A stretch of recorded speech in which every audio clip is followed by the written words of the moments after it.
ಅಲ್ಲ, ನಾನು ಆಕಾಂಕ್ಷಿ ಆಗಿದ್ದಿದ್ದು ನಿಜ. ಈಗ ಉಪಸಭಾಪತಿಗೆ ಅವಕಾಶ ಕೊಟ್ಟಿರೋದು ನಿಜ. ಇವೆರಡರ ಮಧ್ಯೆ ಮತ್ತೆ ಯಾವುದು ಅನ್ನೋದಕ್ಕೆ ಮತ್ತೆ ಕಾಯ್ತಾ ಇದ್ದೇನೆ. ಈಗ ಒಂದು ಮಹಿಳಾ ಕೋಟ ಇತ್ತು ಮೇಡಮ್, ಅದನ್ನು ಹೋಲ್ಡ್ ಮಾಡಿದ್ದಾರೆ. ನೋಡೋಣ ಏನಾಗತ್ತೆ ಅಂದ್ಬಿಟ್ಟು ಹೋಲ್ಡ್ ಮಾಡಿದ್ದಾರೆ.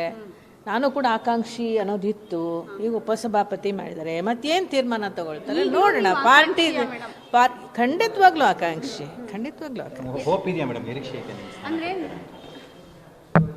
ನಮ್ಮ ಪಕ್ಷ ನನಗೆ ಅವಕಾಶ ಮಾಡಿಕೊಡ್ಬೋದು ಅನ್ನೋ ನಿರೀಕ್ಷೆ ಇದೆ. ಅದರ ಮೇಲೂ ಪಕ್ಷ ಏನು ತೀರ್ಮಾನ ಮಾಡುತ್ತೋ ಅದನ್ನು ನಾನು ಸ್ವೀಕಾರ ಮಾಡಲೇಬೇಕಾಗತ್ತೆ. ಯಾವ ಕಾರಣಕ್ಕೆ ಅಂತ ಹೇಳ್ರಿ, ಪಕ್ಷದಲ್ಲಿ ದುಡ್ದಿರ್ತಕ್ಕಂಥದ್ದು, ನಿಷ್ಠೆಯಿಂದ ಕೆಲಸ ಮಾಡಿರ್ತಕ್ಕಂಥದ್ದು, ಇದಕ್ಕಿಂತಲೂ ಇನ್ನೇನು ಬೇಕಾಗಿರುತ್ತೆ ನಿಮಗೆ? ನಾವೊಂದು 3 ಸಚಿವರು ಕೊಡಬಹುದು ಅಂತ ಬಹಳ ನಿರೀಕ್ಷೆ ಮಾಡಿದ್ವಿ, ಕೇಳಿದ್ವಿ. ಬಟ್ ಒಳಗೆ ಈ ವರಿಷ್ಠರದು ಹಂತದಲ್ಲಿ ಯಾವ ಒತ್ತಡಗಳು, ಯಾಕೆ ಈ ರೀತಿ ಮಹಿಳಾ ಸಚಿವ ಸ್ಥಾನಗಳು ಬಲಿಯಾದವು ಅದು ನನಗೆ ಗೊತ್ತಿಲ್ಲ. ಅದನ್ನು ನೀವು ಅವರಲ್ಲೇ ಕೇಳಿ ತಿಳ್ಕೊಳ್ಳೋದು ಒಳ್ಳೆಯದು.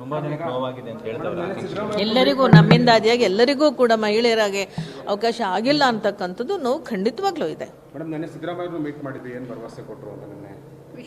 ಇಲ್ಲ, ನಾನು ಹುಟ್ಟುಹಬ್ಬಕ್ಕೆ ಹೋಗಿದ್ದೆ, ವಿಶ್ ಮಾಡಿ ಬಂದೆ.